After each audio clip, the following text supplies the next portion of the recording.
really great to have you. Thank you. I'm very glad to be here. I'm excited. This is actually his first time in Nigeria. This is Chuck Holton, and we're going to spend the next 15 minutes thereabout with him. Okay. Welcome. Thank once you. again. I'm very glad to be here. Now, by the way, I need to introduce him.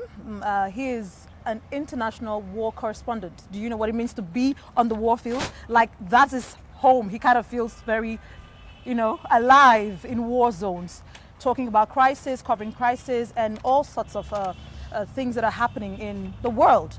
You can find his page. I think he has a YouTube page called The Hot Zone with Chuck Holton. You should visit it. You're going to see stuff happening. Sometimes he's literally standing where the bombs are exploding, and he's still trying to give his report. And now what's good about his kind of report is that because of his faith, he creates a perfect balance. So what you're seeing all over the news, sometimes it's just a fraction. They don't give you the true story. Most of the time, he is giving himself that permission with the help of God to balance the story. Say, I'm reporting about crisis, I'm reporting about war and all the things that have been happening, but I'm going to give you a balance. I'm going to tell you about what God is doing at the same time. Right. That's a perfect mix for me, and I believe for us all. So I think you should visit his page, and you're going to see great stuff, right? He's also a motivational speaker. He is a father. 5 children. 5 children. Awesome. Yes, he's a photographer, he's a video producer. Yeah, and he loves adventure. He's also a businessman, like all in one. All in one. So I have 10 questions for him. So we're just going to have this time out with Chuck, just him, and he's going to answer my questions because he's quite vast. I see him as a thought leader. So when I connected to him, I said, no, you've got to give us just some few minutes, and then we can glean from his wealth of experience and knowledge, basically. How has your stay in Nigeria been? I've been very surprised at anytime I go to a new country, just learning about the culture and the people. So many little, just little details that you didn't realize before. When you do the news or when you watch the news about a country, what you're hearing is the out of the ordinary, right? The things that are happening that don't normally happen. That's what news is. But if you've not been to that country, then your brain makes that the ordinary for you. So you think, I have to admit that before I came to Nigeria, I thought Nigeria was Boko Haram and Yahoo boys. Did you hear that? Right? And that was the only thing I knew about Nigeria. And to come and to find how warm and friendly and welcoming the people are, and how I'm so impressed by Nigerians' sense of self. You have I think a very healthy self-esteem as a people, and you're exceedingly polite. We were driving somewhere a couple days ago, and someone came to the window and long story, but ended up getting into an argument with one of the guys in the car with us.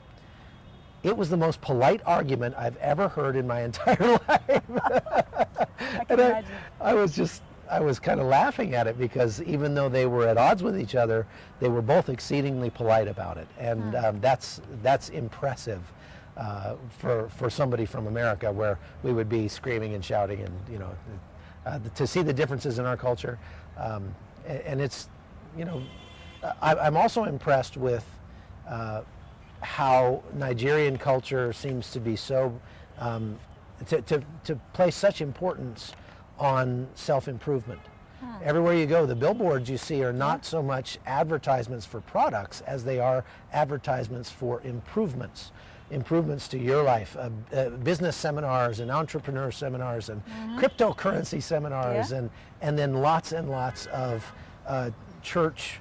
Here's a men's retreat and like a revival meeting and things like that. They're all about self-improvement, and I think that speaks volumes for the Nigerian people. Oh my God, this is a great testimonial. Oh, thank you so much. You can pay me later. Oh, you have enough. So, number one, what defines a leader in your own words? In my mind, a leader is a servant. A leader is the king who picks up the heaviest load and carries it the furthest. He serves his people. He as a father and as a man, I believe a leader is someone who is submitted to a creator, to God, submitted to a power higher than himself. If you are the end all and be all of your own existence, you can never be a good leader. Secondly, I think that a leader is looking around himself all the time, looking around to see how can we improve this. A leader is about redemption, about redeeming the world around him. Redeeming just means fixing the things that are broken. So when I see something wrong as a leader, I've got to find a way to do something to make it right. Awesome. And whether that's picking up a piece of trash by the side of the road, or stopping my children from misbehaving, or being the person who steps between danger and the innocent, that's what a leader does. Next, I think a leader gives up his own desires to provide for the needs of others. He doesn't go, it's not about what the leader wants. I've unfortunately sometimes had poor leaders in the military, and I've probably learned as much from them about how not to be a leader than I've learned from the good leaders about how to be a leader. And the bad leaders are the ones who say rank has its privileges, so I get to be treated special or more special than everyone else. Whereas a leader is a true leader is all about humility, that I'm going to suffer the same thing that my people are suffering. I'm going to be the one who picks up that heaviest load, and I'm going to set the example for others to follow. Your job as a leader is to protect your people, protect your family, and not just physically protect them, but protect them emotionally. Create for your team, whether that's a family or a company. Create for your team an environment where they can thrive. I think my job as a husband is to give my wife the canvas upon which to paint the story of her life. Awesome. So sweet. Does that make sense? Makes sense. I mean, that's a flowery word picture, but I think, so much of so much of marriage, especially when it comes to leadership, men think, her job is to submit, my job is to, drive the train here. Well, in so doing, in driving the train, my first thought has got to be for her well-being. Awesome. And so I'm protecting her, not just physically, but spiritually and emotionally as well. Okay, so protection. The second facet, I think, is affection. Okay. Awesome. Because whether it's my family or my team, they have to know that I love them, that I care for them, that I would sacrifice for them. And when you feel loved, then you feel empowered to step out of your comfort zone a little bit, But you have to have a comfort zone from which to step out of. And there's so many people that live without any comfort zone. There's no safe place for them. And when you do that, then you become cynical and bitter and angry and resentful and fearful, right?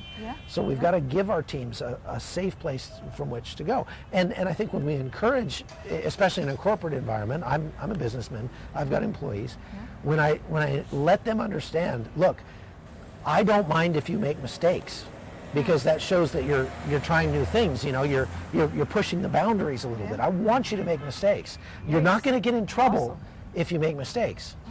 But if you're making the same mistake over and over again, then we need to have a talk. That's a problem. Okay, right?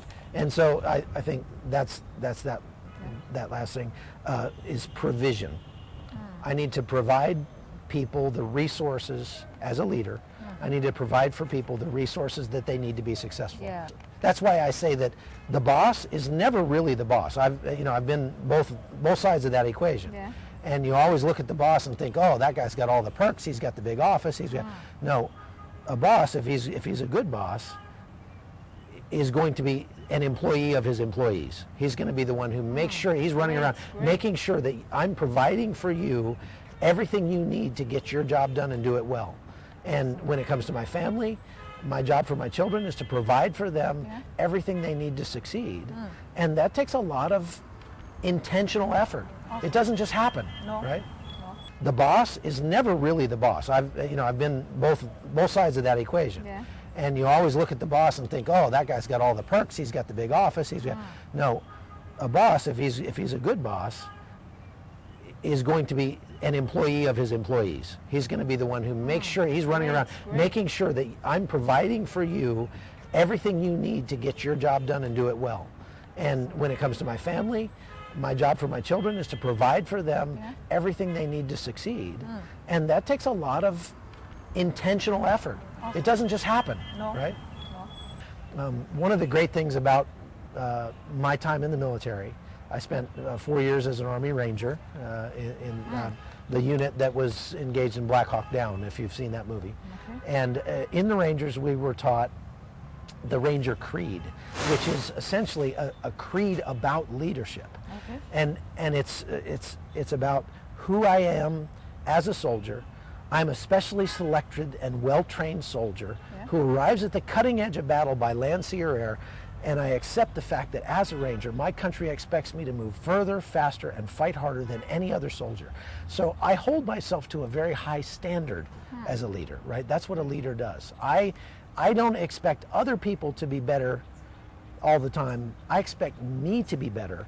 I'm militant with myself, and my example will help other people be militant with themselves and discipline themselves. Awesome. And I think there was a blog post you wrote recently about, I think you talked about women. You had something for the men and for the women. I think you were talking about how you said it's summed up for men is summed up in an acronym shape, which I think you talked a little bit about. Submission, honor, access, and then perish and provide, and then engage. Can you just add the remaining two, because you have this is my curriculum for teaching my sons what a man is like, and it's exactly the same, because to me, true manhood and leadership are one and the same. They're synonyms, and so the acronym SHAPE stands for submit, that is submit to your Creator. Honor, which means understanding the value of things and treating things in accordance with their worth. So treating things that are important as if they're important, and treating things that are worthless as if they're worthless. And so often we get those mixed up, where we treat our car or our telephone or sports as if they're the most important things in life, when we are neglecting our family, our wife, our children, our God, our physical body, the things that we don't get any more of, you know. And so we have to make sure, to be honorable men, we have to make sure that we value things that are valuable and treat things that are worthless as if they're worthless. A is assess and improve. We have to look around ourselves and make things better. P is for perish and provide for the needs of others, perish to our own desires. And E is engage in every area of life. Passivity is the great leadership killer. Passivity is the thing that causes fear and resentment to come in to our families' lives and to my own life. And I can be fearless and powerful if I engage with the world around me. So I have to engage in every area of life. I have to engage socially and relationally and spiritually and physically and financially and academically. And if I'm engaged, then I am powerful. But it's when I start to be passive and start to say, oh, you know, I'm going to let my wife discipline the children, or I'm going to let her deal with the bill collectors, or I'm just going to, and you know, society encourages men to be passive. Society encourages men to not, you know, don't be too dangerous. You know, just be comfortable. Right? And so we have to resist that from without, that pressure from without, but it also wells up from within us, because it's our sin nature that makes us want to, you know, give in to our own desires rather than to do what we're called to do as men. Oh my. Do you know that I actually did a live broadcast on being passive, 5 ways to stop being passive? Oh, that's great. I think that was 2 weeks ago. Oh, great. You know, and I was really excited about that topic, and people really came in on that live broadcast, because sometimes we are actually away from our own lives. We're not involved in our own lives. So engaging makes you active in your own life, and making that decision, you call the shots in your own life. Probably the single biggest element of passivity in most people's lives is passive activity that they engage in. So I don't know about Nigeria, but the average American spends 4 hours a day engaged in passive activity. That's watching television, playing video games, surfing Facebook, things like that. With things that not 100 years from now, 100 hours from now are going to be, they're not going to make you any better. They're going to be completely worthless in your life. And you only get just a, you're just here for just a breath, right? Why would you want to spend 4 hours a day translates to 3 months out of the year of your waking life that you're engaged in absolutely worthless activity? Well, how can you expect to be successful? How can you expect to have a meaningful life? How can you expect to look back on your life the day that they pat you in the face with a shovel, right? And say, it was worth it. And nobody's ever going to look back from their deathbed and say, if only I'd watched another season of Friends, right? That's not how it works, Very true. right? So I don't watch television. Really? You know, I mean, if I sit down with my daughter to watch a movie or something, then that's engaging with my daughter. Awesome. It gives me a Father, chance to slow her down daughter long time. enough Yeah. so that I can tell her she's lovely and put my arm around her and give her some Awesome. physical affection and that sort of thing. So that's profitable. Yes. But my motto is I try to do the most profitable thing possible at any given moment. I'm not talking about financially. I'm talking about holistically in my life.